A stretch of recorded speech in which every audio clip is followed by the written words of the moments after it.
Assalamualaikum warahmatullahi wabarakatuh. Saudara-saudaraku yang dirahmati oleh Allah Subhanahu wa Ta'ala, rezeki manusia pada dasarnya sudah Allah berikan sesuai kebutuhannya dan sudah ditetapkan Allah. Ada yang cukup, ada yang kurang, dan ada yang Allah lebihkan. Semua itu semata-mata hanyalah ujian keimanan. Namun, tak jarang bagi yang diberikan rezeki lebih terkadang justru malah merasa sombong dan lupa bahwa semua yang didapatnya hanyalah sebuah titipan dari Allah. Sehingga orang-orang yang lupa tersebut menjadi lalai akan hak dan kewajibannya untuk bersedekah. Padahal Allah sudah banyak berfirman dalam ayat-ayatnya untuk selalu bersedekah sebagai rasa syukur atas apa yang diberikan Allah kepadanya. Akan tetapi ada yang harus diketahui, meskipun banyak orang yang sudah bersedekah tetapi tidak mendapatkan pahala dari sedekah itu karena kesalahan dan ketidaktahuan tentang fadilah dari bersedekah. Lalu, apa saja kesalahan yang sering dilakukan dalam bersedekah, namun jarang banyak orang yang tahu? Berikut penjelasannya yang dirangkum dalam Motivasi Channel. Kesalahan yang pertama yaitu mencari pujian dari orang lain. Hal ini mungkin masih banyak ditemukan pada masyarakat kita, yakni bersedekah tetapi dengan niat pamrih kepada orang lain. Misalnya, agar mendapat pujian, agar terlihat baik dan lain sebagainya. Apabila niat bersedekah hanya untuk mencari pujian orang lain, maka insya Allah kita tidak akan mendapatkan pahala dari sedekah itu.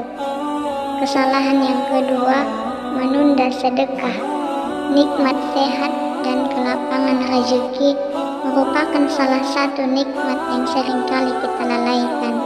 Dari nikmat sehat inilah kita bisa mencari rezeki yang sudah disediakan oleh Allah Subhanahu wa Ta'ala. Dan apabila sudah mendapatkan rezeki, terkadang kita menunda atau bahkan lalai untuk berbuat baik. Salah satunya adalah untuk bersedekah. Karena dari rezeki yang kita dapat, ada hak dari orang-orang yang kurang mampu yang harus kita berikan. Jika menunda untuk melakukannya, maka insya Allah Subhanahu wa Ta'ala juga menunda rezeki yang akan datang kepada kita. Adapun kesalahan yang ketiga, yaitu tidak sedekah dari orang terdekat terlebih dahulu. Dalam Quran Surah Al-Baqarah ayat 215, Allah Subhanahu wa Ta'ala berfirman, mereka bertanya tentang apa yang mereka nafkahkan. Jawablah, apa saja harta yang kamu nafkahkan, hendaklah diberikan kepada ibu bapak, kaum kerabat, anak-anak yatim, orang-orang miskin, dan orang-orang yang sedang dalam perjalanan. Dan apa saja kebaikan yang kamu buat, maka sesungguhnya Allah Maha mengetahuinya. Maka ayat tersebut menjelaskan bahwa tidak perlu jauh-jauh dan bingung mencari siapa yang berhak untuk kita berikan sedekah, karena sedekah yang paling utama adalah kepada orang-orang terdekat daripada orang-orang yang jauh lokasi dan kekerabatannya. Kesalahan yang keempat yaitu perhitungan dalam sedekah.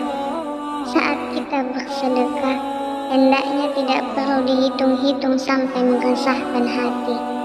Misalnya kemampuan kita bersedekah adalah 10.000, maka sedekahlah sebanyak itu dan tidak perlu dipaksakan jumlahnya apabila belum mampu. Maka dari itu, jika kita kikir atau pelit, maka Allah Subhanahu wa Ta'ala pun akan kikir kepada kita. Adapun kesalahan yang kelima yaitu mengungkit sedekah. Salah satu kebiasaan buruk orang yang bersedekah adalah mengungkit kembali kebaikan bersedekahnya. Orang tersebut merasa berjasa atas pemberian yang dilakukannya kepada orang lain. Dan jika suatu hari terjadi konflik dengan orang yang pernah diberikan sedekah, maka pemberi sedekah akan mulai mengungkit-ungkit kebaikannya, seolah-olah jika tidak karena bantuannya, maka orang yang diberikan sedekah tersebut tidak bisa apa-apa. Padahal sikap mengungkit-ungkit sedekah merupakan sikap yang dibenci oleh Allah Subhanahu wa Ta'ala. Itulah 5 ciri ahli sedekah yang dilempar ke dalam neraka.